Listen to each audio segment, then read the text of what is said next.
बातमी पुण्यातूनच आहे। पुण्यातल्या बालाजीनगरमध्ये काल हत्या प्रकरण गाजलं होतं। पुण्यातल्या या रस्त्यांवरती हत्येचा थरार पाहायला मिळाला। पोलिसांनी आंदेकर टोळीच्या 6 जणांना अटक केली आहे। एक आरोपी अल्पवयीन असल्याची माहिती सध्या मिळालेली आहे। वनराज आंदेकर हत्या प्रकरणातील आरोपीच्या भावावरती गोळीबार करण्यात आला होता।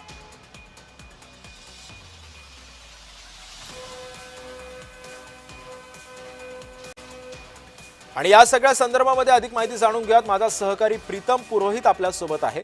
प्रीतम, काल पुण्यातल्या रस्त्यांवरती हत्येचा रक्तरंजित थरार पुणेकरांना पाहायला मिळाला। पुण्यातल्या मध्यवर्ती भागात बालाजीनगरमध्ये असा प्रकार घडलेला होता। त्यानंतर ज्याच्यावरती गोळीबार झाला होता तो अक्षय मस्केची प्रकृती चिंताजनक असल्याचं सुद्धा समोर आलं। काही वेळापूर्वी असं आपल्याला कळलं होतं की जेव्हा ही घटना घडली की त्याची हत्या झालेली आहे आणि तो मृत पावलेला आहे। मात्र कालांतरानं असं कळालं की त्याच्यावरती उपचार सुरू आहेत आणि त्याची प्रकृती सध्या स्थिर असल्याची माहिती। आता सध्या त्याची प्रकृती कशी आहे? बरोबर. खरं तर सिद्धेश पाहायचं झालं तर अक्षय मस्केवरती हल्ला करण्यापूर्वी आपल्याला थोडं मागे जावे लागेल आणि वनराज आंदेकरची हत्या झाल्यानंतर आंदेकर कुटुंबियांनी बदला घेण्यासाठी हे रिप्लाय अटॅक सुरू केले। याच्यामध्ये आतापर्यंत दोघांचा जो आहे खून झालेला आहे आणि तिसऱ्याचा खुनाचा प्रयत्न झाला, मात्र तो वाचलेला आहे। वनराज आंदेकरची हत्या का झाली तर आयुष कोमकर कुटुंबीय आणि आंदेकर कुटुंबियांमध्ये आर्थिक आणि वर्चस्ववादाची लढाई सुरू झाली।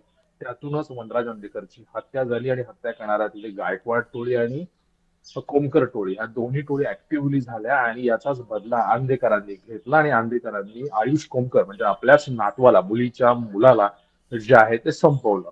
त्याच्यानंतर काय झालं की त्या गायकवाड कुटुंबियांचा जो गायकवाड टोळीचा जो प्रमुख होता काळे, याची देखील हत्या झाली आणि वनराज आंदेकरला जो मारेकरी होता, ज्याने पिस्तूल सगळं वापरलं, तो आकाश मस्के, तो देखील तुरुंगात आहे। त्याचाच भाऊ अक्षय मस्के हा काल मारला गेला, पण तो आता सध्या हयात आहे।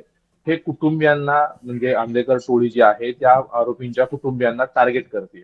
दुसरी गोष्ट म्हणजे ह्या मारेकऱ्यांमध्ये सगळा जो प्लॅन आहे याच्यामध्ये अनेक नवीन आणि अल्पवयीन मुलं असल्याचं देखील समोर येतं। त्यांची कोणतेही ट्रॅक रेकॉर्ड नाहीये, कोणतीही क्रिमिनल हिस्ट्री नाहीये, त्याच्यामुळे अल्प गुन्हेगारी देखील सध्या पुण्यामध्ये वाढताना पाहायला मिळते।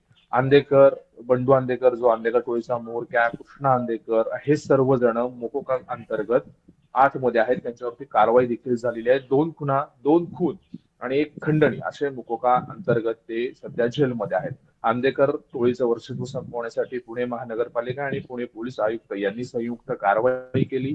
त्यांचे आर्थिक नाड्या देखील आवळल्या, त्यांच्यावर अनेक प्रकारची जप्ती आली, अनेक प्रकारचं अतिक्रमण करून त्यांना कुठेतरी थोपवण्याचा प्रयत्न केला। मात्र वनराज आंदेकरच्या खुनाचा प्रयत्न ज्यांनी ज्यांनी केला, ज्यांनी ज्यांनी खून केला, ज्यामध्ये सहभागी होते, अशा सगळ्यांना आंदेकर टोळी आता एक एक करून संपवत आहे आणि काल त्याचा प्रत्यय पुणेकरांना आला। त्यामुळे टोळी युद्ध हे संपत नाहीये आणि याच्यामध्ये बाल गुन्हेगारी जी आहे ती वाढत आहे आणि बाल गुन्हेगारांचा देखील त्याच्यामध्ये मोठ्या प्रमाणावरती समावेश होतो आणि तुरुंगातून हे सगळं चालतंय। तुरुंगातूनच काही प्लॅनिंग झालं, कार्यवाही झाली आणि यातूनच हे सगळं कालचं प्रकरण घडलं। पण प्रीतम, या सगळ्यामध्ये आणखी एक गोष्ट या निमित्तानं निदर्शनास येते की पुण्यामध्ये याआधी खूप टोळ्या झालेल्या होत्या। मारणे टोळी असेल, मोहोळ टोळी असेल आणि आता आंदेकर टोळी, एक जुनी टोळी आहे। मात्र पुन्हा एकदा आपली दहशत वर्चस्व निर्माण करण्यासाठी हा कुठेतरी प्रयत्न केला जातोय का आणि त्या प्रयत्नाला कितपत यश येऊ शकतं येत्या काळामध्ये?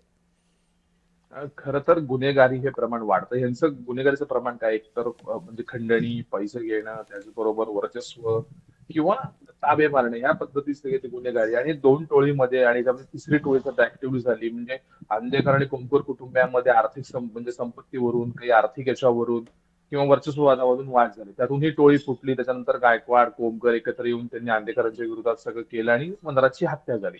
असं करत करत हे टोळी युद्ध आपापसातच वेगवेगळ्या टोळ्या येत आहेत, त्यातूनच हे सगळं युद्ध, टोळी युद्ध जे आहे ते भडकते। मात्र त्यात सर्वात महत्वाचा मुद्दा काय आहे सिद्धेश, की याच्यामध्ये लहान मुलं आहेत, जी अल्पवयीन आहेत, जी गुन्हेगारीकडे ओढली जात आहेत, ज्याच्यावर कोणतीही हिस्ट्री नाहीये, त्यांना हे कृत्य केलं जातं। त्यामुळे पोलिसांना देखील तपासामध्ये अनेक अडचणी येत आहेत। खरं तर यांचा युद्ध आता हे टोळी युद्ध खरं तर हे संपायला हवं होतं। एव्हा अनेक पिढ्यांपासून यांची नावं ऐकतोय, मात्र याच्यात नवीन नवीन बाल गुन्हेगारी देखील वाढतीये। त्याच्यामुळं हे टोळी युद्ध एकमेकांना संपवतात आपापसात। खरं त्यामुळे एकंदरीतच या पोलिसांना सगळ्या देखील पार्श्वभूमीवरती आता नेमकं पुणे पोलीस काय कारवाई करतात, कशा पद्धतीने हे टोळी युद्ध शांत करतात, हे सुद्धा येत्या काळामध्ये समजेल। धन्यवाद प्रीतम, तू दिलेल्या सविस्तर